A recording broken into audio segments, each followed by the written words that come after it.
बिस्मिल्लाहिर्रहमानिर्रहीम। अस्सलामुअलैकुम नाज़रीन, मेरा नाम है नवाज़ मोहल और आप देख रहे हैं उर्दू गेटवे यूट्यूब चैनल। दोस्तों, पिछली एक वीडियो में जो इस चैनल पे मैंने अपलोड की थी उसमें मैंने आपको मसला कश्मीर के हवाले से बताया था कि असल में मसला कश्मीर है क्या और इसका हिस्टोरिकल बैकग्राउंड क्या है। इस वीडियो में जो अब आप देख रहे हैं इसमें हम मसला कश्मीर के हवाले से उसकी जियो स्ट्रेटेजिक और जियो पॉलिटिकल और सिक्योरिटी पॉइंट ऑफ व्यू के हवाले से बात करेंगे।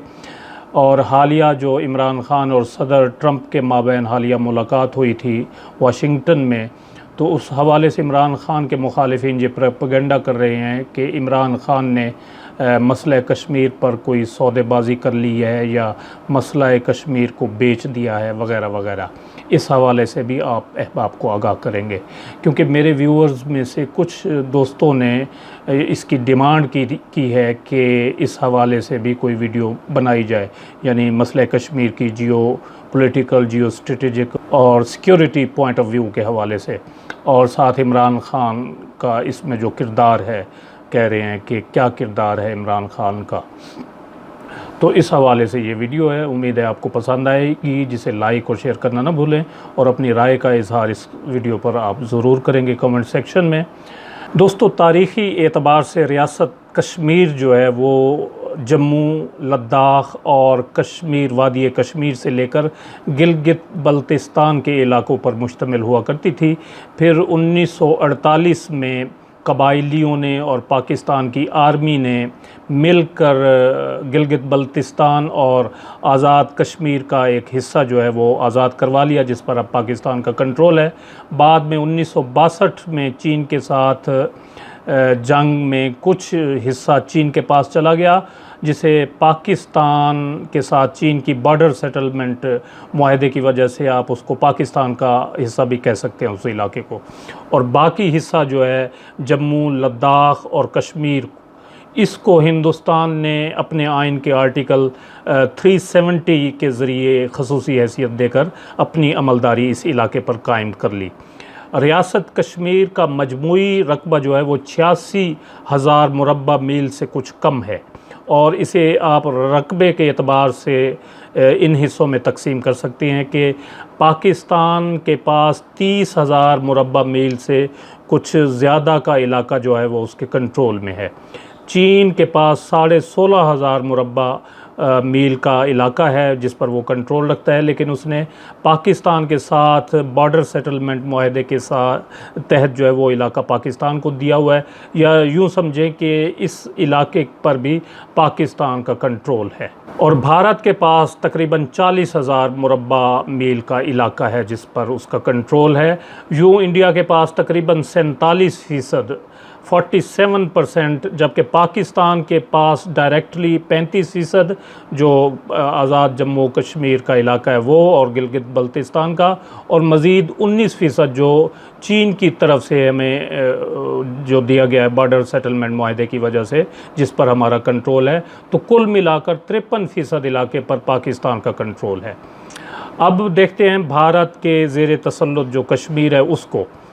जम्मू, वादी और लद्दाख पर मुश्तमिल इस हिस्से की जो आबादी है टोटल वो तकरीबन 1,25,00,000 के लगभग है, जिसमें 67% जो है वो मुसलमान हैं, बाकी 30% हिंदू और कुछ अपना सिख और बुद्ध मत जो है वो लोग बसते हैं। इसको अगर मज़ीद हम डिटेल में देखें तो सिर्फ वादी जो है, वादी कश्मीर, इंडियन हेल्ड कश्मीर जो है, उसमें मुसलमानों की अक्सरियत तकरीबन 90% है, जबकि जम्मू में हिंदुओं का गलबा है या हिंदुओं की अक्सरियत है। और लद्दाख में वैसे तो शिया मुसलमान जो हैं वो तकरीबन 46% हैं, जो कि अक्सरियत में है, लेकिन वहाँ सिखों और बुद्ध मत को मिलाकर उनकी अक्सरियत दिखा दी जाती है। तो दोस्तों, ये तो आप जान चुके हैं कि तकसीम के वक्त भारत ने अपने आइन के आर्टिकल 370 के ज़रिए रियासत कश्मीर को एक खसूसी हैसियत देते हुए अपने साथ शामिल करने पर रजामंद कर लिया था। और 5 अगस्त 2019 को, यानी आज से 10-12 दिन पहले, ये आर्टिकल ख़त्म करके उसने बाज़ाब्ता तौर पर जम्मू और कश्मीर और लद्दाख को अलग-अलग यूनिट्स में तकसीम करते हुए उनको अपनी यूनियन टेरिटरी बना लिया है, अपने यानी हिंदुस्तान के इलाके में शामिल कर लिया है और उसकी खसूसी हैसियत ख़त्म कर दी है। इससे बज़ाहिर ग्राउंड रियलिटीज़ तो तब्दील नहीं हुई, ज़मीनी हक़ाइक़ तब्दील नहीं हुए, क्योंकि इंडिया का इन इलाकों पर पहले ही कब्ज़ा था, कंट्रोल था। सिर्फ़ एक इस वजह से जो तब्दीली आई है कि अब आम भारतीय जो हैं वो कश्मीर में ज़मीन ख़रीदने को उनको इजाज़त मिल गई है, जो कि पहले नहीं थी। इससे आप अंदाज़ा लगा सकते हैं, कह सकते हैं कि अगले चंद सालों में इस इलाके में जम्मू और कश्मीर में हिंदुओं की आबादी बढ़ने का बहुत ज़्यादा इम्कान है। दोस्तों, इमरान खान वज़ीर आज़म पाकिस्तान के हालिया दौरा अमेरिका के मौके पर सदर ट्रंप ने कहा था और ये कहकर सबको चौंका दिया था कि वो मसला कश्मीर पर सालसी का किरदार अदा करने के लिए तैयार हैं, और ये बात उनको मोदी ने, प्राइम मिनिस्टर ऑफ इंडिया ने ख़ुद कही है। इमरान खान ने इस आर्बिट्रेशन की या सालसी की तजवीज़ को वेलकम किया, लेकिन मोदी सरकार ने अपनी शर्मिंदगी छुपाने के लिए इस सालसी की तजवीज़ की तरदीद की, जिसके जवाब में जो सदर ट्रंप के तर्जमान थे उन्होंने वाशगाफ अल्फाज में इस बात को दोहराया कि सदर ट्रंप गलत बयानी नहीं करते, उन्होंने वही बात कही जो कि मोदी ने उनको कही थी। अब आइए दोस्तों देखते हैं कि मोदी की दरख्वास्त के खद्दो खाल क्या थे जो कि उन्होंने सदर ट्रंप से की थी। उनकी दरख्वास्त के खद्दो खाल कुछ इस तरह से थे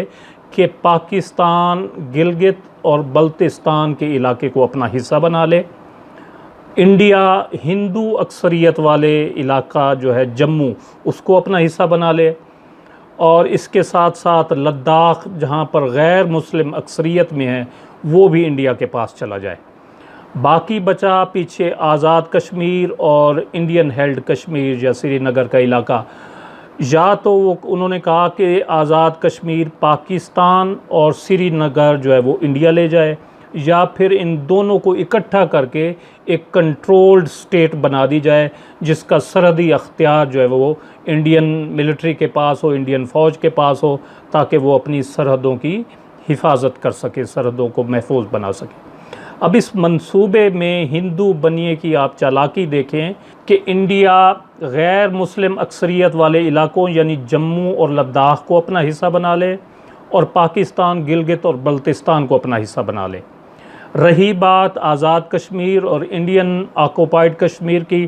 तो इन दोनों इलाकों को कंट्रोल्ड रियासत बना दिया जाए, यानी इस बहाने से पाकिस्तान से आज़ाद कश्मीर का इलाका भी ले लिया जाए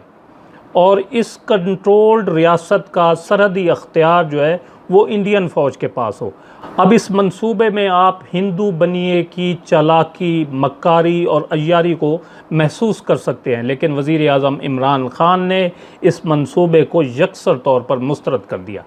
नाज़रीन मोहतरम, एक बात और भी ज़हन नशीन रहनी चाहिए कि जब सालसी की बात होती है, जिस तरह अमरीकी सदर ट्रंप ने की सालसी की पेशकश की, बाज़ औक़ात रूस की जानिब से भी ये कहा जाता है कि वो सालसी का किरदार अदा करने के लिए तैयार है, तो सालसी के मामले में मामलात कुछ इस तरह से तय होते हैं कि कुछ मतलब देना पड़ता है और कुछ लेना पड़ता है, यानी कुछ दो और कुछ लोग की पॉलिसी पर अमल करते हुए मामलात को सेटल किया जाता है। अब आ जाएं हम पाकिस्तान की स्ट्रेटजी या हिकमत अमली देखते हैं कि वो क्या है। तो दोस्तों, पिछले 70 बरसों में हम हिंदुस्तान को खींच खांच कर इस मकाम पर अब ले आए हैं कि वो मसला कश्मीर का तस्फिया करना चाहता है। रियासत कश्मीर का 53% हिस्सा 53% जो है हिस्सा, वो तो अल्लाह की मेहरबानी से, अल्लाह के फजल व करम से पहले ही पाकिस्तान के कंट्रोल में है, और अब हम वादी ये कश्मीर के साथ साथ जम्मू और लद्दाख भी लेना चाहते हैं। अब ये ख़बरें भी चल रही हैं कि यूनाइटेड नेशंस की सिक्योरिटी काउंसिल ने मसला कश्मीर को टेकअप कर लिया है और अब इस मसले पर सिक्योरिटी काउंसिल में डिस्कशन होगी, और ये सिफारती महाज पर वज़ीर आज़म इमरान खान की और उनकी हुकूमत की एक बहुत बड़ी कामयाबी है, क्योंकि आखिरी मरतबा ये मसला 1969 में अयूब ख़ान के दौरे हुकूमत में सिक्योरिटी काउंसिल में आया था और अब 50 साल बाद इमरान ख़ान की हुकूमत की सिफारती कोशिशों की वजह से मसला कश्मीर सिक्योरिटी काउंसिल के एजेंडे में शामिल हुआ है।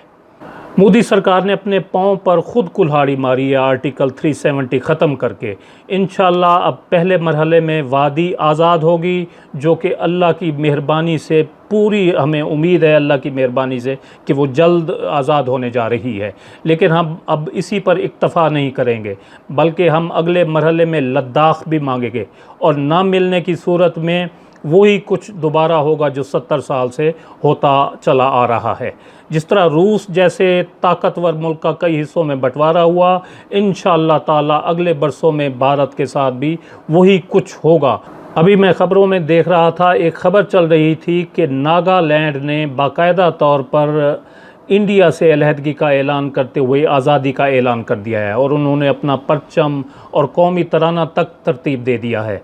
और ये रियासत अब इंडिया के साथ नहीं रही, बल्कि उसने इंडिया से अलहदगी का ऐलान कर दिया है और उन्होंने कहा है कि हम अपना यौम आज़ादी पाकिस्तान के यौम आज़ादी 14 अगस्त के साथ मनाएंगे।